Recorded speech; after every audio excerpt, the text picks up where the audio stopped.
Yes, beta. Welcome. Part number 3, quality of population, and chapter is people as resource, economics, class 9th. बेटा देखिए इस chapter का जो third part है काफ़ी इंपॉर्टेंट है। कल भी बताया था आपको लास्ट वीडियो में आई थिंक। इसमें आपके दो फैक्टर्स हैं, एक हेल्थ और एजुकेशन, दोनों के बारे में पढ़ेंगे जो मोस्ट इंपॉर्टेंट इन्वेस्टमेंट कहलाते हैं। ठीक है, ह्यूमन पॉपुलेशन या ह्यूमन कैपिटल के लिए। चलिए स्टार्ट करते हैं। The quality of population depend upon the literacy rate. आपकी पॉपुलेशन की क्वालिटी कितनी बेटर पॉपुलेशन है वो लिटरेसी रेट पर डिपेंड करती है। And health of a person indicate by the life एक्सपेंसी, और जो हेल्थ है वो लाइफ एक्सपेंडिचर शो कर सकते हैं हम। लाइफ एक्सपेंसी याद होगा बेटा, आपने 7th में 8th में भी इसकी डेफिनेशन पढ़ी थी। एक पर्सन अगर जब पैदा होता है उस टाइम उसकी एवरेज एज जो लगाई जाती है इतने साल ये जिएगा, उसको हम लाइफ एक्सपेक्टेंसी करते हैं, एक्सेप्ट करते हैं कितनी लाइफ सर्वाइव करेगा ये, right. And skill formation acquired by the people of the country, और उसमें कितना स्किल है। तो इन टोटल चीज़ों से हम कहीं ना कहीं क्वालिटी ऑफ पॉपुलेशन को डिपेंड करते हैं। लिटरेसी रेट, हेल्थ का लाइफ एक्सपेक्टेंसी शो कर सकते हैं, और तीसरा होता है skill better. The quality of population ultimately decide the growth rate of that country, और जितनी अच्छी क्वालिटी ऑफ पॉपुलेशन होगी उतनी अच्छी बेटा उस कंट्री की ग्रोथ रेट होगी। ग्रोथ रेट का मतलब उसका डेवलपमेंट की बात करें, जीडीपी की बात करें, नेशनल इनकम की बात करें। So illiterate and unhealthy population are liability, और किसी कंट्री की पॉपुलेशन इलिटरेट अनपढ़ है, अनहेल्थी है, तो उसकी लायबिलिटी बन जाएगी, वो उसकी देनदारी बन जाएगी, मुसीबत बन जाएगी उसके लिए, right. For economy literacy and the health population are an asset. तो लिटरेसी और हेल्थ ये दो बेटा एक बड़ा इन्वेस्टमेंट है जिससे एक पॉपुलेशन एसेट बनती है। तो चलिए पहला टॉपिक करते हैं इसका, दैट इज एजुकेशन। चलिए सर्कल एजुकेशन, वही दो स्टोरी उन्हीं बेस पे बेटा फिर से डिस्क्राइब करा है। Sakal's education in initially years of his life bore him the fruits in the later year in term of good job and salary. तो शुरुआती जो उसकी लाइफ थी काफ़ी बोर थी, स्कूल रेगुलर जा रहा था, उसका दोस्त घर रह रहा था, मौज कर रहा था, बट लॉन्ग टर्म यहाँ हम आगे लेटर ईयर की बात करें तो उसको एक अच्छी जॉब, अच्छी सैलरी मिलती है। ठीक है, we saw education was an important input for growth of Sakal, it open new horizon for him. तो उसकी नई चीज़ें खुलती हैं, नई अपॉर्चुनिटीज मिलती है because of education. Provided new aspiration and develop values of life, तो उसकी नई इच्छाएं पूरी होती है बेटा, राइट। डेवलपमेंट होता है, अच्छे वैल्यूज मिलते हैं। Not only for circle, education contribute toward the growth of society also, और एजुकेशन सोसाइटी ग्रोथ के लिए भी काफ़ी बेटर होती है।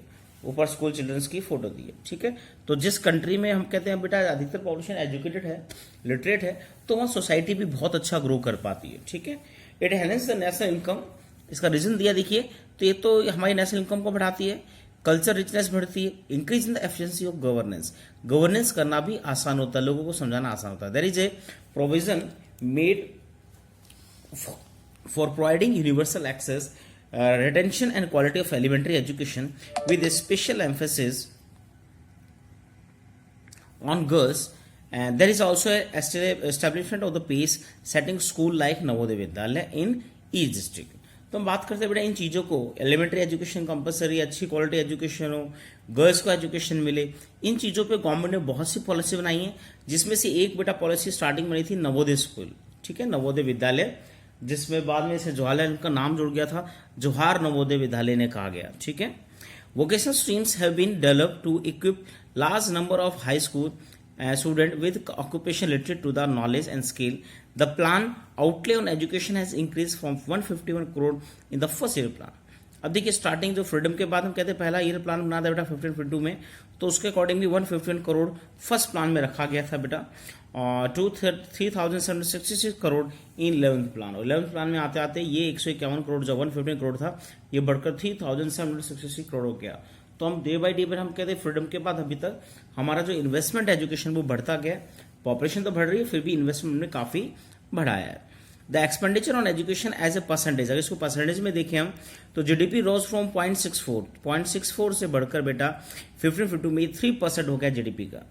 तो कह रहे ना भाई पॉपुलेशन की वजह से बढ़ा है, नहीं, हमारा परसेंटेज शेयर भी देखें तो परसेंटेज बेटा पहले 0.64 यूज हुआ था उस टाइम, और अभी 3% हमारा कहने के जीडीपी का जो पार्ट है वो इस पे इन्वेस्ट हो रहा है। और ये डाटा है बेटा 2015-16 का, प्लीज डाटा याद रखना 3%। ये question last time NTC series आपकी आरपीएस थी उसमें पूछा भी गया था। ठीक है, चलिए बीच में एक बार डायग्राम दिया, इसको देख सकते हैं बेटा, एनवी centre on population economic survey. तो इकोनॉमिक सर्वे जिसका 3 ग्राफ दिए हैं, फर्स्ट पर्सन, फिर मेल और फीमेल। ठीक है, और ये बेटा पीरियड वाइज दिया है, और इसमें आपको एक चीज दिखेगी बेटा, जो मेल फीमेल का डिफरेंस है वो आगे जाते जाते धीरे धीरे रिड्यूस हो रहा है। ठीक है, रेड कलर मेल्स का है और ग्रीन फीमेल का है, और ये टोटल है पर्सन्स का। ठीक है, स्टार्टिंग में डिफरेंस काफी वाइड होता था, और देखिए बीच में फिर ये काफी टाइम तक वाइड रहा, अब ये धीरे धीरे रिड्यूस होता जा रहा है। ठीक है, लिटरेसी इंप्रूव हो रही है। चलिए आगे चलते हैं। यहाँ एक बॉक्स दिया बेटा, human being is a positive asset. Human being एक पॉजिटिव एसेट है, इसको अच्छे से यूज करें तो बेटा ये सोसाइटी और सबके लिए बेनिफिशियल हो सकता है। A precious natural resource which need to be chairs, तो हमें इसके लिए चेयर करना चाहिए, हमारे पास इतना बड़ा नेचुरल रिसोर्स है। Nurture and develop with tenderness and care, तो इसे हमें डेवलप करना होगा, नर्चर करना होगा। नर्चर मीन्स इससे बहुत कुछ हम गेन कर सकते हैं, बट इसके लिए केयर और टेंडरनेस करनी पड़ेगी। कपल विद डायनेमिज्म, यानी हर एरिया में हमें इसको डेवलप करना होगा। Each individual growth presents a different range of problem and requirement. The catalytic action of education in the complex and dynamic growth process need to be plan meticulously and execute with the great sensitivity. तो हमें इसको plan करना पड़ेगा। इस complex dynamic growth के लिए हमें education पे बहुत फोकस करना होगा बेटा। ठीक है, और इसके साथ प्लानिंग के साथ साथ इसका एग्जीक्यूट भी हमें बहुत सेंसिटिवली करना होगा। ठीक है, चलिए नीचे लेट्स डिस्कस में कुछ क्वेश्चन दिए हैं जो आपके अर्ली पैरा से ही दिए हैं बेटा, इनको तो आप चेक कर सकते हैं। चलिए come to next page.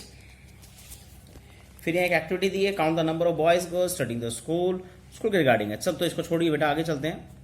Has remind स्टेगन from 3% from past few year, और पिछले कुछ साल 15-16 की बात करते थे ना, तो 15-16 से भी 2020 की बात करें तो लंबे टाइम से 3% के आसपास बेटा ये स्टिल है, तो काफी पैसा एजुकेशन में इन्वेस्ट हो रहा है। The literacy rates have increase from 18% 1951, इसको नोट कर बेटा, रिपीट हो चुका क्वेश्चन, बार बार रिपीट कर रहा हूं।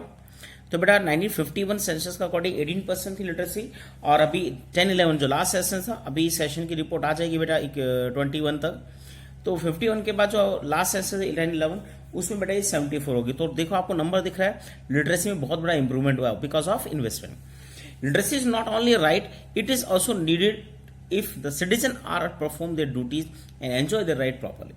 तो आज ये बेटा राइट वीक के साथ साथ एक ड्यूटी भी हमारी पेरेंट्स की बात करें तो 11th ड्यूटी भी ऐड की कि हमें अपने बच्चों को पढ़ाना है। राइट तो दे ही दिया हमने, एलिमेंट्री एजुकेशन सबको पढ़ने का अधिकार है बेटा। ठीक है, however vast difference in notice across the different section of population, literacy among the male is nearly 16.6% higher than female. बस एक थोड़ा बेटा देखिए डिफरेंस है जो हमने पीछे बार डायग्राम में देखा था, दो सेक्शन की बात करें काफी डिफरेंस है। अगर मेल फीमेल की बात करें तो मेल्स की परसेंटेज हमेशा बेटा हायर रही है, यह डिफरेंस दिया 16.6% जो बड़ा डिफरेंस है। ठीक है, it is about 16.1 higher in urban areas compared to rural areas in 2011 literacy rate vary from 94% Kerala. अब स्टेट वाइज दिया डाटा दिया बेटा, ऊपर परसेंटेज देखिए, रिपीट कर रहा हूं, ये डाटा बेटा पूछा गया लास्ट टाइम भी, ये तो ओवरऑल सेशन दो कंपेयर किया है 51 और 2010-11 के बीच में लिटरेसी रेट। दूसरा डाटा दिया है दोनों में डिफरेंस, अभी 2011 का डिफरेंस दिया है। अब बात करें स्टेट वाइज, तो सबसे बेटर डाटा बेटा यहाँ केरल का दिया 94% और बिहार का ओनली 62%। ठीक है, ये डाटा बेटा आपको फिर से मिलेंगे पॉपुलेशन जो लास्ट चैप्टर ज्योग्राफी है उसमें डिटेल से मिलेंगे सभी स्टेट के।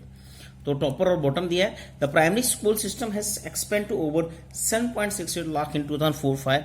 Unfortunately this huge expansion of school has been diluted by the poor quality of schooling and high drop out.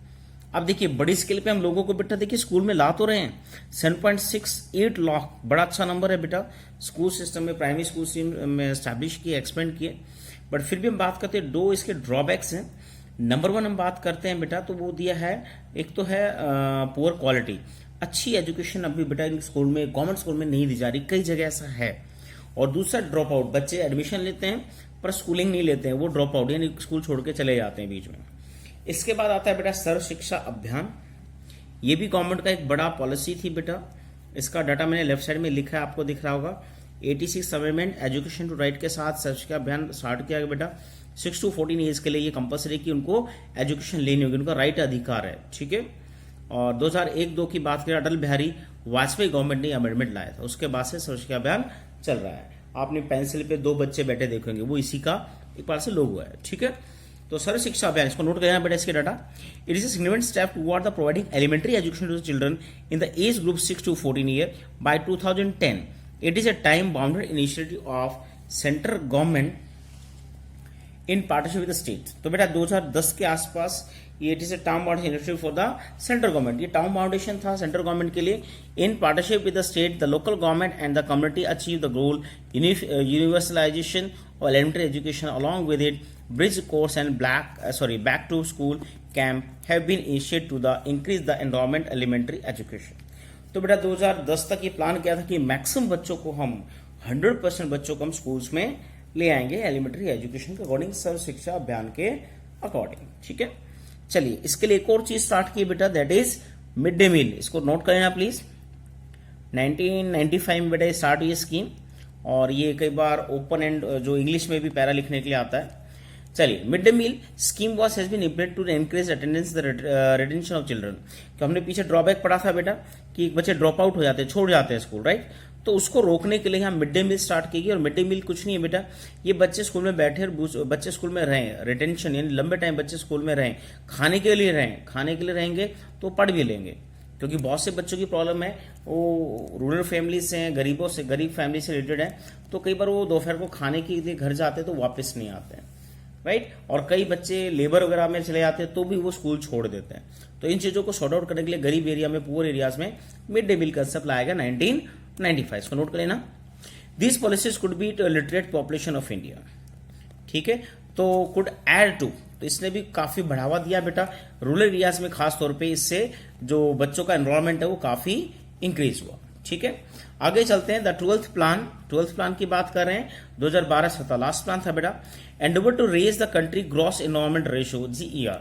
तो इससे ग्रॉस इनरोलमेंट रेशियो काफी बड़ा बेटा। इनरोलमेंट रेशियो है कि बच्चे स्कूल में कितने आते हैं, तो इनरोलमेंट रेशियो बेटा 12th प्लान में काफी बड़ा। Higher education 18 to 23 age group 25.2% by 2017। तो यहाँ एक डाटा दिया, हायर एजुकेशन का दिया 18 to 23, इसमें 25.2% का इंक्रीज हुआ। By 17-18 at reach target 30% by 2021। और 20-21 के आसपास टारगेट रखा कि 30% को हम हायर एजुकेशन तक लेके जाएंगे। ठीक है, which would be broadly in the line with world average. ये वर्ल्ड एवरेज के आसपास 30% है। हमारे जो बच्चे 30% बेटा हायर एजुकेशन अटेन करते हैं।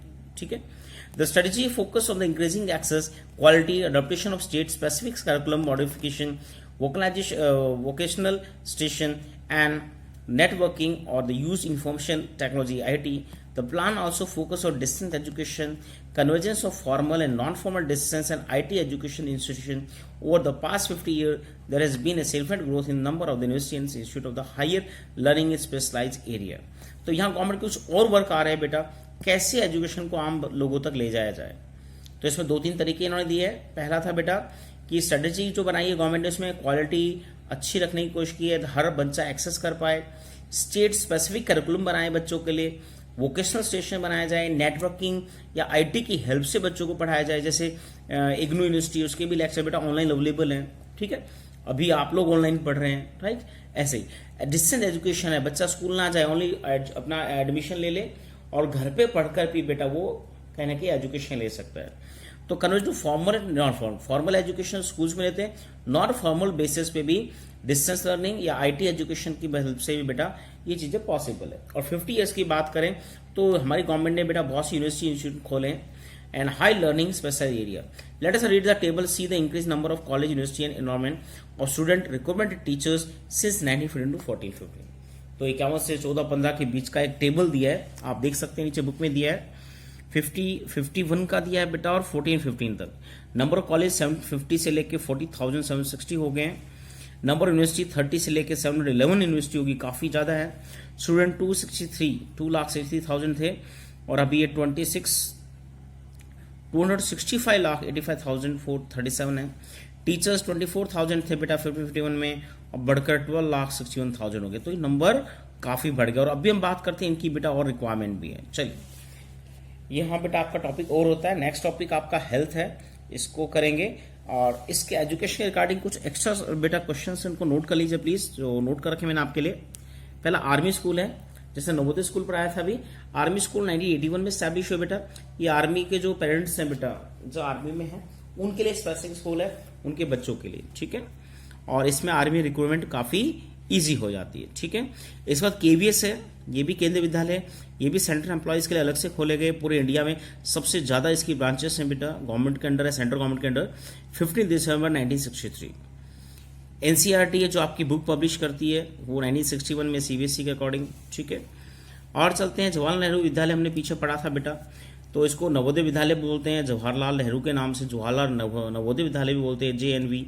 ये 1985-86 में स्टार्ट हुआ बेटा, और इसकी पहली 2 ब्रांच बड़े अलग की है बेटा। एक तो हमारा नेबरिंग डिस्ट्रिक्ट है झज्जर, यहाँ पे स्टैब्लिश हुई, और दूसरा अमरावती महाराष्ट्र में नागपुर के पास है। इन 2 जगह की सबसे पहले ब्रांच सेटअप हुई थी नवोदय।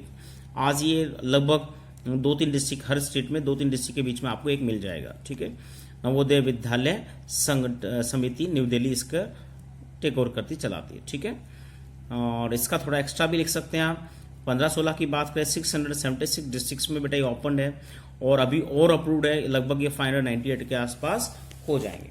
तो आपको कुछ स्कूल्स के हैं, मेनली जवाहरलाल नवोदय विद्यालय पूछा भी जाता है कई बार, तो इसको आप कर सकते हैं। तो चलिए नेक्स्ट आपका वीडियो 4th हेल्थ के रिगार्डिंग होगा। Okay, thank you.